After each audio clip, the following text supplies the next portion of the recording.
L'interview politique d'Europe 1 avec Nicolas Escoudin, directeur adjoint de la rédaction. Vous recevez ce matin, Nicolas, Fleur Pellerin, ministre déléguée au PME, à l'innovation et à l'économie numérique. C'est à vous. Bonjour Fleur Pellerin et merci d'être ce matin sur Europe 1. Bonjour.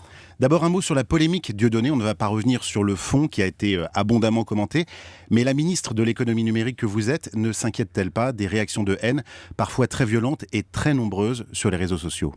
Oui, alors c'est vrai que le gouvernement n'a pas attendu cette affaire qui est assez, c'est vrai, symptomatique, mais pour s'intéresser à cette question, il y avait déjà eu un certain nombre de difficultés rencontrées précédemment par notamment des associations de lutte contre l'antisémitisme ou le racisme pour faire exécuter des décisions de justice par les réseaux sociaux après des épisodes de déversement de propos de haine ou d'incitation à la haine raciale. Donc c'est une vraie question, mais aujourd'hui je pense que la justice a les moyens de faire appliquer les décisions. Et je crois que c'est ça qu'il faut faire, y compris dans le cas de Dieudonné. Mais aujourd'hui, est-ce qu'on peut faire condamner quelqu'un qui va délivrer une insulte antisémite de façon anonyme sur Twitter ? Absolument, et je pense que c'est important que les gens le sachent, c'est qu'aujourd'hui on ne peut plus se réfugier derrière l'anonymat, même si l'anonymat est garanti sur Internet, parce que dès lors qu'il y a commission d'une infraction, c'est-à-dire des propos racistes, antisémites, d'incitation à la haine raciale, eh bien on peut porter plainte, une association peut porter plainte, un individu peut porter plainte contre la personne qui se rend responsable de ses propos et demander son identité au réseau social qui est obligé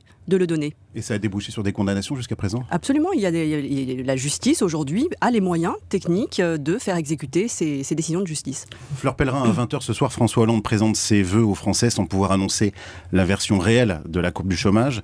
Et un dossier s'invite dans l'actualité sociale, c'est celui de El Foundry, cette PME d'Aix-en-Provence en liquidation judiciaire. 450 licenciements, 150 départs volontaires. Votre ministre de tutelle, Arnaud Montebourg, a obtenu un sursis de 3 mois pour retrouver un repreneur. Est-ce que ce matin, vous pouvez d'ores et déjà annoncer une bonne nouvelle aux salariés qui sont dans l'attente ? Non, vous savez que Arnaud Montebourg a effectivement obtenu un délai de 3 mois pour trouver une solution de reprise à proposer à cette entreprise qui était très dépendante d'un seul client en réalité. C'est bien ça qui a causé ces difficultés, c'est-à-dire que ce client a cessé de vouloir commander auprès de l'entreprise. Et donc aujourd'hui, il faut trouver un moyen de remplir le carnet de commandes et d'assurer la pérennité de l'outil de production de El Foundry. Alors Arnaud Montebourg a obtenu cette semaine d'avoir 3 mois pour mobiliser un certain nombre d'acteurs et trouver des solutions de reprise pérenne. Michel Sapin, par ailleurs, le ministre en charge de l'emploi, met aussi à disposition de tous les salariés des solutions pour que tout le monde puisse retrouver très rapidement un emploi. Ils sont très en colère, les salariés de El Foundry. Hier, ils manifestaient devant le consulat d'Allemagne à Marseille, puisqu'ils accusent leur patron, un Allemand, d'avoir, selon eux, vidé les caisses de l'entreprise, 20 millions d'euros, dont beaucoup d'aides publiques. Fleur Pellerin, est-ce que vous envisagez d'ouvrir une enquête sur ce sujet-là ? Écoutez, il reviendra aux personnes en charge de ce dossier d'apprécier s'il y a eu un comportement irrégulier de la part des actionnaires ou non. Donc je ne peux pas vous le dire a priori. C'est vrai qu'il y a des difficultés de trésorerie et c'est bien la raison pour laquelle le gouvernement met tout en œuvre pour trouver des solutions et pour financer cette période de transition de 3 mois dont je parlais tout à l'heure, parce qu'il faut utiliser la trésorerie de l'entreprise et mobiliser toutes les ressources possibles pour financer cette période de transition. À votre connaissance, il n'y a pas eu de malversation dans ce dossier ? Pas à ma connaissance, mais si jamais il y a un soupçon de malversation et que quelqu'un se porte partie civile pour diligenter une enquête, à ce moment-là, il faudra que la justice examine le fond de l'affaire. On le voit avec El Foundry comme dans d'autres dossiers, le pari de la version de la courbe du chômage est vécu comme une provocation par tous ceux qui sont de près ou de loin touchés par le chômage.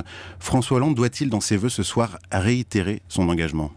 Mais je pense que ça n'a rien à voir avec une provocation. Depuis 18 mois, ce gouvernement et le président de la République ont fait de la lutte contre le chômage, et en particulier de la lutte contre le chômage des jeunes, une priorité. Alors après, on peut discuter, est-ce qu'il y a une inversion, est-ce qu'elle est réelle, est-ce qu'elle est absolue, etc.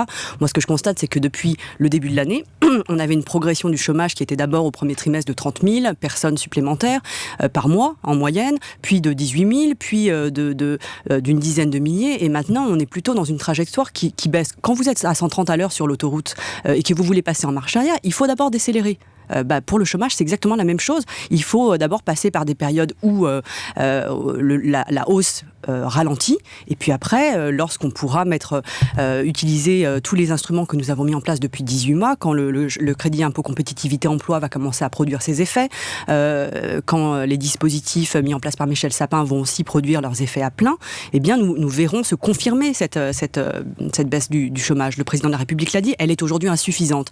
Mais ce n'est pas pour autant que c'est un échec et qu'il ne faut pas poursuivre l'effort. Et c'est ce que nous faisons depuis 18 mois de manière constante. Et vous y croyez, vous encore ? Et j'y crois, absolument. Et j'y crois surtout parce que je suis ministre des PME et les PME sont très créatrices d'emplois. Elles créent 80-85% des nouveaux emplois nets.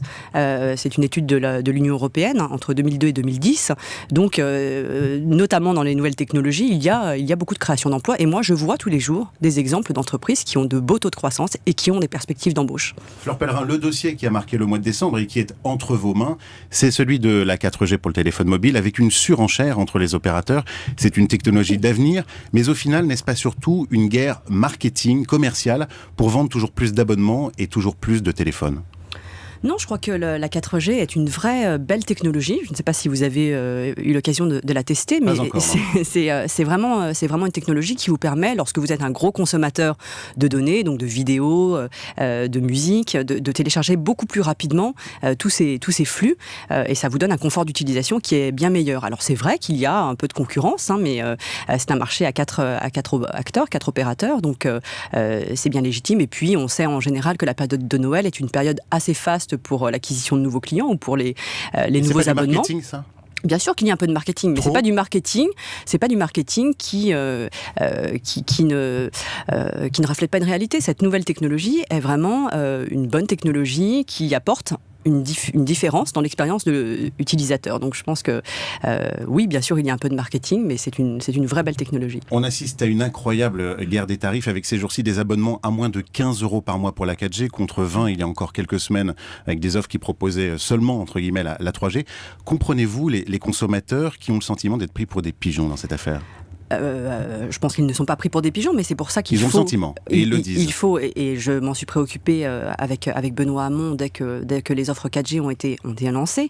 Ce qui est très important aujourd'hui, c'est effectivement que les consommateurs puissent s'y retrouver lorsqu'ils lisent une offre d'abonnement, comprendre le débit qui leur est proposé, la durée, connaître la couverture du réseau proposé par l'opérateur. Donc il y a un ensemble de choses qui vont déterminer la qualité de votre abonnement et le rapport qualité-prix. Et donc c'est là-dessus que nous sommes assez intransigeants pour faire en sorte que les opérateurs aient une obligation de loyauté dans l'information qu'ils délivrent aux consommateurs. Justement, est-ce que vous demandez ce matin qu'en 2014, les opérateurs soient plus clairs, plus loyaux vis-à-vis des consommateurs ?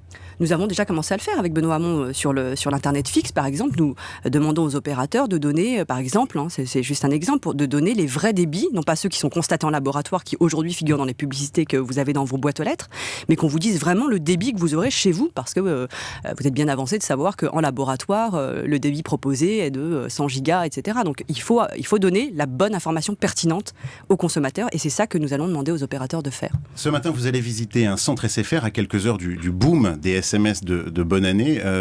Est-ce que déjà, dans les prévisions, on va avoir les records des années précédentes, 1 milliard, je crois ? Alors, voilà, les prévisions se tournent autour de 1 milliard, avec des pics pour certains opérateurs jusqu'à 35 ou 40 000 SMS par seconde. Donc, c'est vrai que c'est considérable, et c'est vrai qu'il faut du coup que les réseaux soient bien résistants pour supporter cela. On aura beaucoup plus de MMS aussi cette année, c'est-à-dire d'envoi d'images par SMS, ou de petites vidéos, j'imagine. Donc, oui, je pense qu'il va y avoir encore des pics cette année atteints. Qu'est-ce que vous enverrez, vous, au président de la République comme SMS ce soir ? Peut-être un petit Vine. C'est ce que c'est, un Vine ? Racontez-nous, une petite vidéo de 10 secondes qui est nouveau. Et ça sera quoi la vidéo ?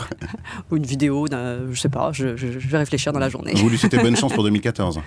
Non, je lui souhaite de la constance et de continuer cette action courageuse.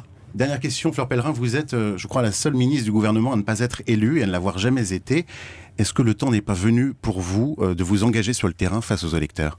Je crois que le temps est surtout venu pour moi de continuer cette action que je mène depuis 18 mois. Je crois que j'ai beaucoup à faire déjà avec ce portefeuille ministériel. Après, c'est vrai que le combat politique, l'élection au suffrage universel est un moment très beau dans une carrière politique. Et bien sûr, j'y pense.